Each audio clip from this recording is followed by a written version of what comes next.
বাংলার মেসি ফাহমিদুলের জাদুকরি খেলা, ভুটানের বিপক্ষে তাক লাগানো পারফরমেন্স। আজকের ম্যাচে গোল না করেও বাংলাদেশের এক তরুণ তারকা মাতিয়ে দিলেন পুরো মাঠ। হ্যাঁ, কথা বলছি বাংলার মেসি নামে পরিচিত ফাহমিদুল হকের কথা।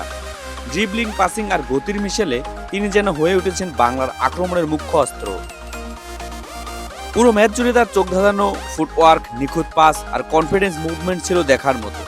যদিও আজ তার পা থেকে আসেনি কোনো গোল, কিন্তু তার প্রতিটি ছোঁয়া ফুটিয়ে তুলেছে পরিণত একজন প্লেমেকারকে। একাধিকবার প্রতিপক্ষ রক্ষণভাগকে বিভ্রান্ত করে তৈরি করেছিলেন গোলের সুযোগ। ফাহমিদুলের খেলা ছিল প্রমাণ, স্কোরশিটে নাম না থাকলেও সে জানে কিভাবে ম্যাচ নিয়ন্ত্রণ করতে হয়। ভবিষ্যতের জন্য এই পারফরমেন্স নিঃসন্দেহে আশা জাগায়।